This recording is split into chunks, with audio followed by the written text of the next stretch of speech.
Yeah, first off, thank you guys for being here. It means a lot to me and our program that you guys took the time to be here today. But like I said, we're really excited about this opportunity. It's a special opportunity during a year that was very difficult. I know the guys, our team had to sacrifice daily to make this happen, and it's really cool to see that.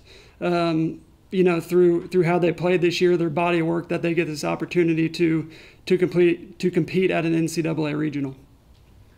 Coach, you're headed to a postseason for the third straight time. How important is it to you to build that level of consistency in your program?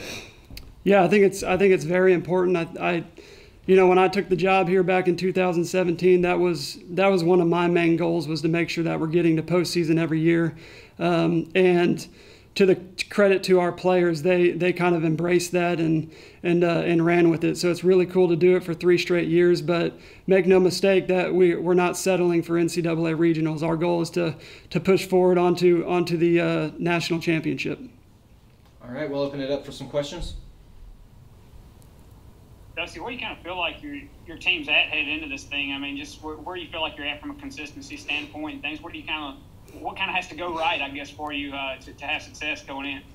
That's a great question.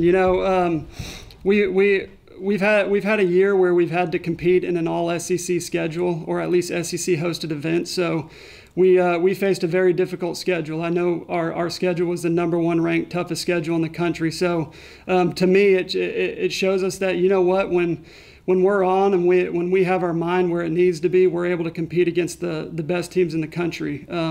With that being said, I don't think anybody on our team's happy with our latest performance. I know we got some hungry guys out at the golf course right now who have been working their tails off, preparing for this next opportunity.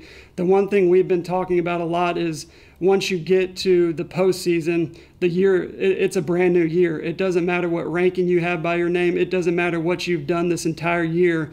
Every team has to go through this same process to get to the next step, and that's to finish in the top 5. So it's kind of a clean slate for us, but I do know our guys are confident, they're hungry, and they're ready to compete.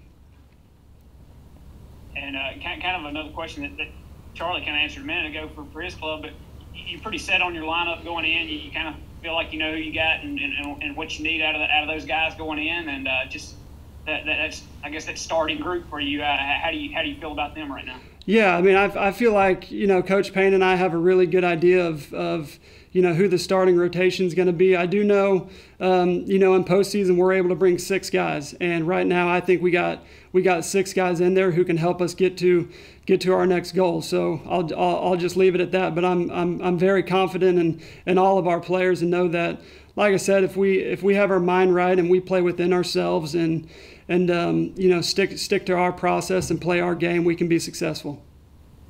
Of course, one of those guys being Ford, an SEC Scholar Athlete of the Year. I mean, what all can you say about him?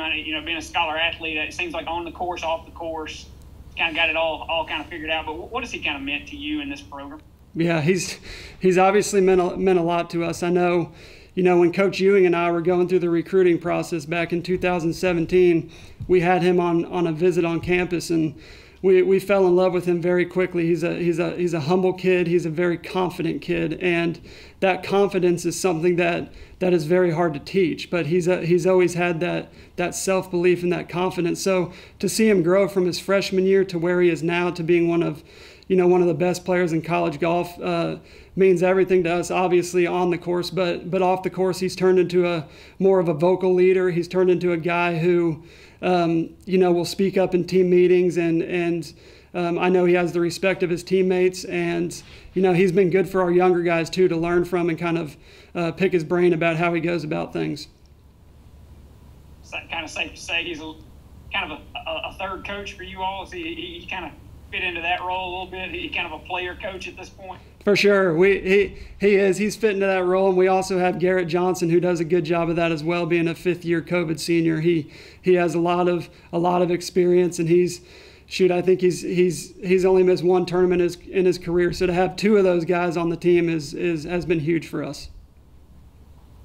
And I think you had a couple of guys that completed the first round of U.S. Open qualifying. Is that correct? Just kind of What's your thoughts on them and their level of success so far? Yeah, well, Ford went out and won that qualifier, so he's on to the U.S. Open sectionals, and then we have William Wan, who got into a playoff for the last spot, and he missed the playoff for the last spot, but won in the playoff to be first alternate at U.S. Open sectionals. So it's been tremendous to see those two guys step it up, and they